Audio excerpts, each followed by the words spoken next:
మీరు మాట్లాడేటప్పుడు నాకు ఇంకా కొన్ని సందేహాలు ఉన్నాయి, కొన్ని సందేహాలు నివృత్తి కూడా అయినాయి. ఓకే, మంచిది. మొదటిది ఏంటంటే మీరు అన్నట్టు మనం ఏవైతే కోరుకున్నామో అవి ఖచ్చితంగా జరిగి తీరతాయి అంటున్నారు. అది మంచి అయినా చెడైనా దీన్ని బట్టి మనం కోరికలు ఎలా కోరుకోవచ్చు, మనకు కావాల్సిన వాటిని మనం ఎలా సృష్టించుకోవచ్చు, అంటే కోరికల ద్వారా మనకు కావాల్సిన పరిస్థితులను ఎలా సృష్టించుకోవచ్చు అనే దాని గురించి నాకు కొంచెం వివరణ అర్థమైంది.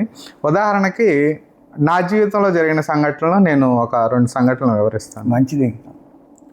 అంటే నేను కోరిక ఎలా కోరుకోవాలైతే ఎలా కోరుకున్నానో అది ఎందుకు జరగలేదనే సంఘటన, స్వానుభవం. మంచిది. నేను 10వ తరగతిలో టాప్ 5 స్టూడెంట్ని. ఓకే, మంచిది. ఎప్పుడు నేను 1, 2, 3 ర్యాంకుల్లో వస్తాను. 10వ తరగతి చదివేటప్పుడు సంగతి. అంతకుముందు కూడా నేను టాప్ 5 స్టూడెంట్ని.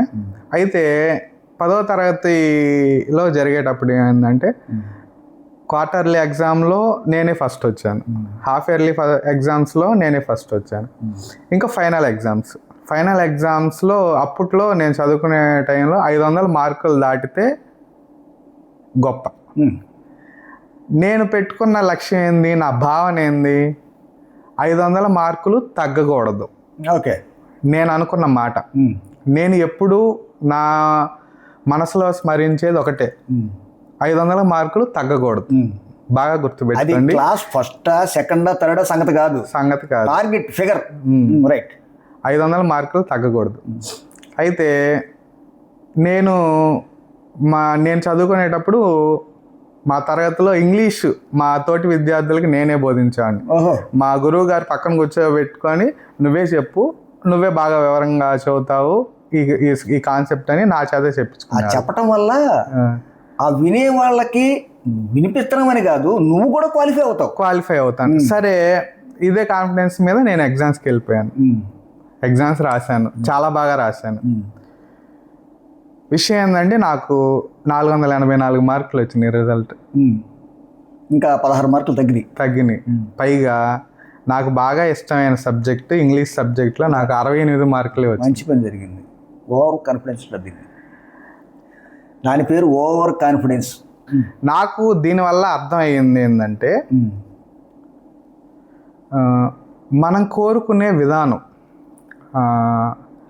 సృష్టి ఎలా తీసుకుంటుంది, నాకు ఎందుకు జరగలేదని నాకు అర్థమైంది ఏంటంటే 500 తగ్గకూడదు అని అనుకున్నాను, కానీ నాకు 500 కంటే ఎక్కువ మార్కులు రావాలి అని నేను కోరుకోలేదు. మన ఆలోచన, మన సృష్టి ఎలా తీసుకుంటుంది అంటే 500 కన్నా ఎక్కువ మార్కులు రావాలని కోరుకుంటే ఖచ్చితంగా జరిగేదేమో. నేను కోరుకునేటప్పుడే నేను కోరుకునే కోరికలోనే డెడ్ లైన్ ఇచ్చావు. పొరపాటు ఉంది, 500 తగ్గకూడదు. ఓహో, వీడికి 500 తక్కువ రావాలి అనుకోని సృష్టి అలా అనుకుంది. ఇక్కడ మనం గమనించాల్సింది ఏంటంటే ఏది మంచో ఏది చెడో సృష్టికి తెలియదు. నువ్వు ఏమనుకుంటావో నీకు అదే జరిగింది. ఉదాహరణకి నీకు రైట్ అనిపించింది, మీకు మంచి అనిపించిన విషయం నాకు చెడు కావచ్చు, నాకు చెడు అనిపించిన విషయం మీకు మంచి కావచ్చు. ఉదాహరణకి మనం రోడ్డు మీద వెళ్తూ ఉంటాం. రోడ్డు మీద వెళ్తున్నప్పుడు ఒక సంఘటన, సపోజ్ ఒక 3 వ్యక్తులు అక్కడ హత్య కావించబడ్డారు. మొట్టమొదట మనం చూసినప్పుడు అయ్యో పాపం అనుకునే సందర్భం. ఎందుకు అంటే ఎవరైనా పొరపాటున ఎలా జరిగిందో 3 చనిపోయారనే విషయం. ఈ సందర్భంలో మనం వాళ్ళని చూసి అయ్యో పాపం అనుకుంటాం. కానీ మనం అటు సెంటర్కి వెళ్ళి పని చూసుకొని వచ్చేటప్పటికి మనకు ఇంకో విషయం తెలిసిద్ది, వీళ్ళు ఉగ్రవాదులు అంట. పోయిన నెలలో ఒక 10 మంది చనిపోవడానికి కారణం వీళ్ళేనంట అనుకున్నప్పుడు వాళ్ళ మీద మళ్ళీ భావన మారిపోయింది.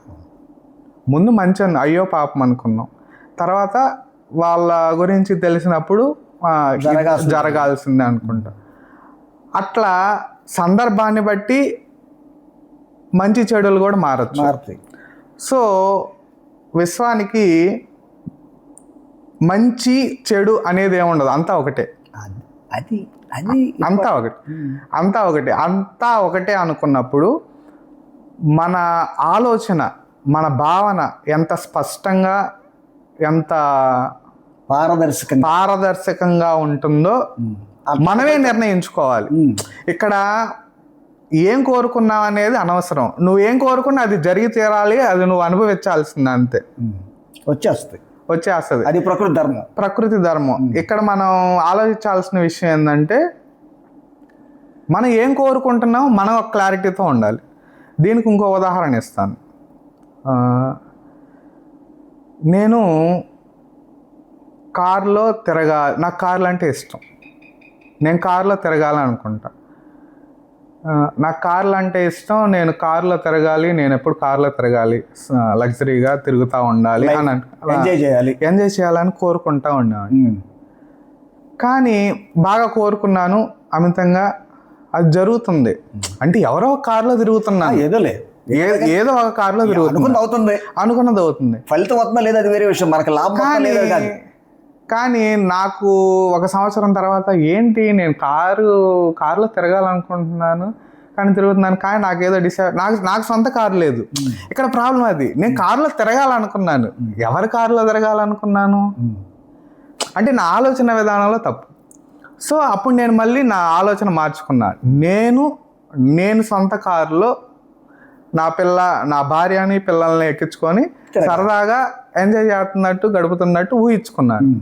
ఎప్పుడైతే నేను ఇలా ఊహించుకోవడం మొదలు పెట్టానో 1 నెల రోజుల్లో నేను కారు కొనేసుకున్నాను. అంటే ఇలా మనం ఏం ఆలోచించినా జరిగిద్ది. కానీ మన ఆలోచనలో ఎంత క్లారిటీ ఉంటే అంత స్పష్టంగా, అంత తొందరగా కూడా జరిగే అవకాశం ఉంటుంది. అంత క్లియర్గా కూడా మన జీవన మనుగడను కూడా మోల్డ్ చేసుకోవాలని నేను చెప్తుంది. మోల్డ్ చేసుకుంటే ఈ బేస్ కరెక్ట్ అవుద్ది. అవును. మోల్డ్ చేసుకోకుండా కనుక ఉంటే గాలిలో మేడలు కట్టినట్టు అవుద్ది. అవును. ఏది పేక మేడలాగా కూలిపోతుంది ఒక టైంలో. అవును. బేస్ లేకపోతే. అవునవును. దాన్ని మళ్ళీ ఇప్పుడు నువ్వు కారు కొనుక్కోవాలనుకున్నావు, దానికి ఒక అప్పు చేసేసి నువ్వు తీర్చిన అప్పు అయినప్పుడు అవును మొత్తం టోటల్ లైఫే రిస్క్లో పడదు. అవును. అందుకని ధర్మమైన కోరికలే కోరుకోవడం అనేది మన శక్తికి ఏదైతే ఉత్పన్నం కాగలవో వాటి వరకు కోరుకోవడం అనేది మానవ ప్రయత్నంగా ఉండాలి. అవును. లేదంటే రాక్షస ప్రయత్నం అవుతుంది. అవును, మీరు చెప్పింది అక్షరాల. అవును.